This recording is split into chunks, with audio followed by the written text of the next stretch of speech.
Hi.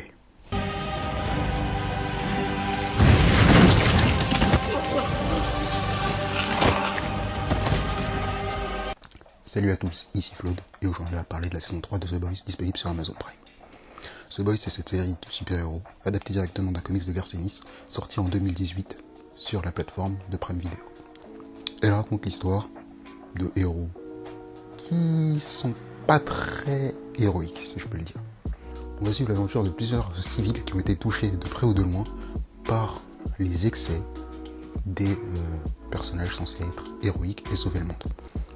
Vu que je n'étais pas encore sur YouTube lors de la saison 1 et 2, je vais très rapidement dire ce que j'ai pensé de ces deux saisons. Alors ces deux saisons étaient très bonnes car elles apportaient quelque chose de différent par rapport à la série, mais ce que je n'aimais pas, c'est que je les trouvais un peu trop immatures. Il y avait un peu trop de gore et de violence pour rien, et que la série était plus humoristique et satirique qu'autre chose. Cette saison 3 par contre apporte du développement de personnages et des intrigues intéressantes. Je reviendrai dessus plus tard. Je vais bien évidemment faire une partie sans spoiler et une partie avec spoiler. On va commencer par la partie sans spoiler. Can use it to blow Homelander's fucking brains out.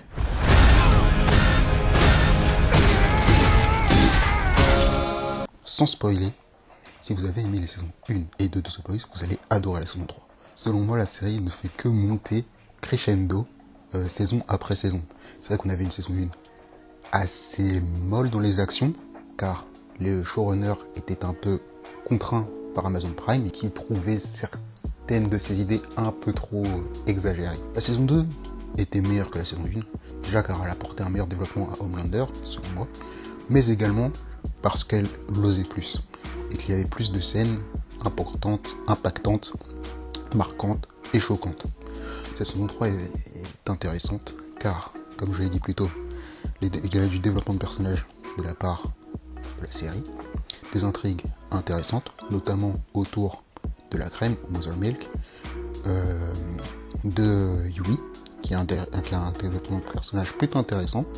Au début, on le voit à la fin de la saison 2, comme vous savez, il travaille pour le bureau avec Newman et il ne sait pas, bien évidemment, que c'est elle l'exploseuse des têtes, je ne sais pas comment ils disent en français, je crois que ça s'appelle comme ça. Et donc du coup, ça va être très intéressant de voir le comportement de ce personnage lorsque il va découvrir qu'elle n'est pas celle qu'il croyait. 7 vont être mieux exploités que dans les deux dernières saisons, d'après moi. Je trouve notamment que, en plus de Homelander qui est supprimé au cours de cette saison, comme lors des saisons précédentes, mais là on va chercher encore plus loin. You people should be thanking Christ that I am who and what I am because you need me. You need me to save you. Maeve, c'est l'une des meilleurs personnages de la série, on va pas se mentir. Black Noir, toujours aussi marrant et intriguant, et ce personnage sera également très développé, il y aura un réel arc au cours de cette saison. A-Train devra jouer avec le racisme, ainsi que le fait qu'il ne peut pas courir avec ses problèmes cardiaques. Il y a un nouveau personnage du nom de Supersonic, qui rejoindra les 7, et qui, ma foi, est très intéressant, car il a un passif avec Annie, ou Starlight, ou Stella en français. Il y a également tout un jeu de pouvoir autour de Newman et Edgar, personnage que l'on connaît dans la saison 2. Edgar était déjà dans la saison 1, mais pour le coup, on l'a vraiment découvert avec la saison 2. On en apprend plus sur les personnages de Newman, bien évidemment, du coup, ainsi que sur d'autres héros. Concernant les boys, alors on va les prendre un par un, et pour aller très vite, Yui a un développement intéressant, car, bon, c'est une partie sans spoiler, mais vous vous doutez qu'à un moment donné, il va être confronté au fait que Newman est l'exploseuse de tête. Annie est intéressante, car elle devra dealer avec le fait d'être la co-capitaine avec Homelander. D'ailleurs, elle aura une certaine crise d'identité dans cette série, sans développer plus. Frenchie, donc le français, et Kimiko, c'est toujours un peu la même chose. C'est un peu le point noir, on va dire, enfin, le point un peu bas de cette série. C'est que c'est toujours la même chose au niveau de la relation, franchement. Pour ce qui est de Mother Milk, la relation avec sa fille sera étoffée. De plus, on va pouvoir voir un petit jeu qu'il a avec la colère qu'il a en lui. Et pour ce qui est, bien évidemment, du maître, le charcutier, celui que j'ai essayé de représenter aujourd'hui. Butcher, même si je ne l'aime pas trop, sa psyché sera encore augmentée, vu qu'il aura cette relation avec Ryan notamment, qui est le fils de Becca et de Homelander, qu'on a rencontré dans la saison 2. Cette saison apportera également des nouveaux personnages, je pense notamment à deux d'entre eux, Todd, le nouveau compagnon de l'ex-femme de la crème. To fucking see it! Hey, fuck you! Le personnage dont tout le monde parle, qui est le plus important, est Soldier Boy, qui est un peu une caricature, c'est pas un peu, c'est carrément une caricature de Captain America et des États-Unis, donc ceux qui sont censés représenter, et qui est un personnage, ma foi, très intéressant, car, contrairement à Captain America, il garde les valeurs de l'époque, à savoir le racisme, la misogynie, l'homophobie. Vous serez servi à ce niveau-là. The Boys, toujours très très politique, hein, d'ailleurs, on va pas se mentir. Pour ce qui est de l'histoire, Butcher va mettre la main sur un plan, une arme, qui serait capable de pouvoir tuer Homelander, et il décide d'aller avec les Boys, donc Frenchie, la crème, Kimiko, Yui, et d'aller rechercher cette arme pour pouvoir venger Becca et sauver le monde, même si c'est pas trop ça son but. Du coup, on va aller voir notamment en Russie pour aller récupérer cette fameuse arme. Bon, sans trop spoiler, vous doutez de ce qu'est l'arme en question, hein. Mais je vais pas aller plus loin. Alors l'intrigue est plutôt intéressante, mais on suit plus l'histoire pour les personnages. Pour ce qui est de ce qui fait un peu la marque de fabrique de la série, à savoir le gore, la violence, les gags, vous serez toujours servi, même si j'ai dit que la série est plus sérieuse qu'autrefois et que ça me plaît. Je trouve que cette fois-ci, ils ont gardé leur essence, mais cette fois-ci, ils l'ont utilisé de manière intelligente à mon goût.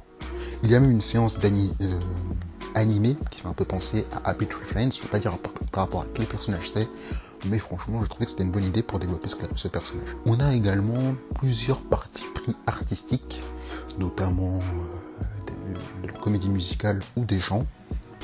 Bon, ce qui est plutôt salué dans la série, même si je vois pas trop ce que ça fait là.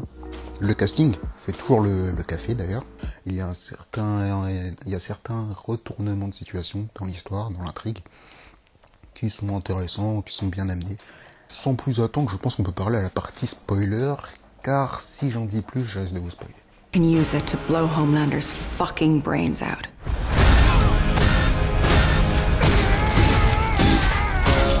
Maintenant qu'on est en partie spoiler, je vais pouvoir démarrer direct avec la différence qu'entre les comics et la série. Même si je n'ai pas lu les comics, je connais vite fait 2-3 trucs. Bon, je mettrai sûrement le lien d'une chaîne dans la description où j'ai vu quelques différences qui sont plutôt sympas. Déjà, la première, c'est Soldier Boy.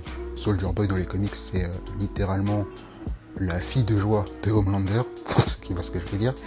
Et là, c'est son père, et il est super balèze. Il peut prendre à peu près tous les super-héros, hein. Les seuls qui peuvent le prendre tête, ça doit être Homelander et Butcher quand il est en composé V. Et c'est tout. Et il incarne vraiment un certain charisme, même si c'est un sacré salopard. Une fois que Soldier Boy a rejoint l'équipe de Yui et de Butcher, on a l'introduction du composé V temporaire. What's this? Makes you a soup for 24 hours. Qui donne des pouvoirs à Butcher, que l'on voit utiliser de manière magistrale et charismatique, comme d'hab, du pur Butcher. Mais également, on voit l'effet que le composé V temporaire a sur Yui. Donc pour ce qui est de Yui, l'utilisation du V temporaire va faire en sorte qu'il va pouvoir surpasser le complexe d'infériorité qu'il avait avec Starlight pendant un certain temps, sauf que ça va trop lui monter à la tête. Et j'ai trouvé ce point-là intéressant, car on peut voir ce que le pouvoir fait sur une victime, parce que c'est littéralement une victime, on peut aussi voir jusqu'où il peut aller, car il allait jusqu'à tuer les anciens compagnons de Soldier Boy, alors que c'était pas si mauvais que ça, hein. Crimson, je sais pas quoi là, celle qui chante pour les singes, je sais pas si elle a fait des bêtises avant, parce que pour moi ils l'ont tué gratuitement. Pareil pour celui qui fait endormir les gens, notamment c'est là que Yui voit qu'il va trop loin. Très bon épisode car il permet de montrer le passé, plus précisément de Butcher. On savait qu'il avait un problème avec son père, son frère, etc. Mais le fait de le montrer en fait, ça permet d'avoir des images là-dessus et de voir comment ça l'a affecté à l'instant T. J'aime aussi beaucoup le fait que Yui soit considéré comme le petit frère de Butcher. Pour ce qui est du conflit avec Homelander, il faudrait qu'on m'explique un truc. Comment ça se fait que Maeve, elle tabasse Homelander de cette façon? Je veux dire, si elle pouvait le tabasser de cette manière-là, pourquoi elle a attendu? Là, il n'y avait pas match entre les deux. C'était elle qui avait fait le dessus. Elle a juste perdu un œil. Vous allez me dire, ouais, c'est un œil.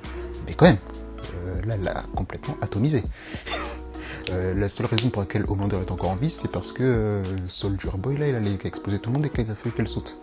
Mais sinon, elle allait le tuer. Le personnage de Newman est selon moi un peu sous-exploité, hein. Elle est un peu trop mise en arrière-plan.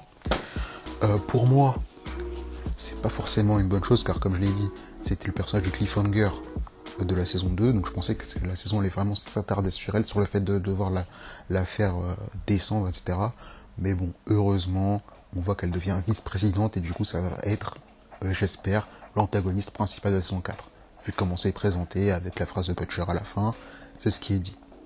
D'ailleurs, pour revenir à la fin, excusez-moi, je vais un peu dans tous les sens de cette vidéo, pour revenir à la fin, le fait que Butcher n'ait plus que quelques mois à vivre est intéressant, car on voit enfin les conséquences de The Boys, parce que là, ça fait 3 saisons, tous les héros sont encore en vie, moi j'attends des morts pour la saison 4. Concernant Black Noir, donc ça je voulais revenir là-dessus, le fait de montrer son traumatisme en animation, en mode Happy Tree Friends, j'ai trouvé ça excellent. Pourquoi ?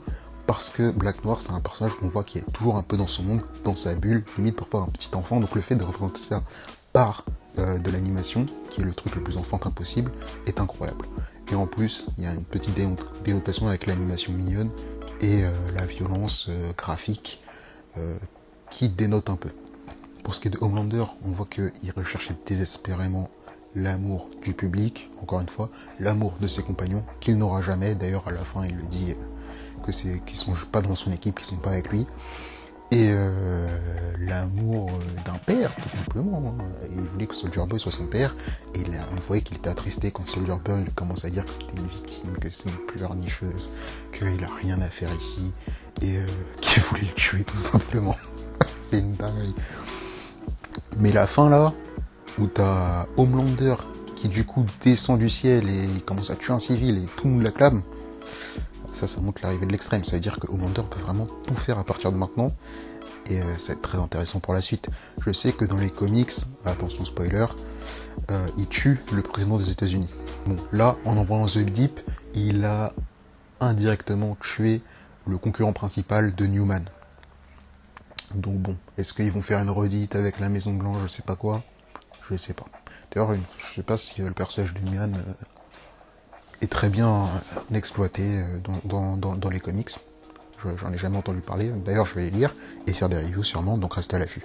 Pour conclure, que dire ? Eh ben, regardez The Boys, c'est incroyable. C'est une parfaite alternative à ce qu'on nous sert en ce moment depuis quelques années, notamment avec Disney. Sur ce, à plus, et je vous dis bonne continuation.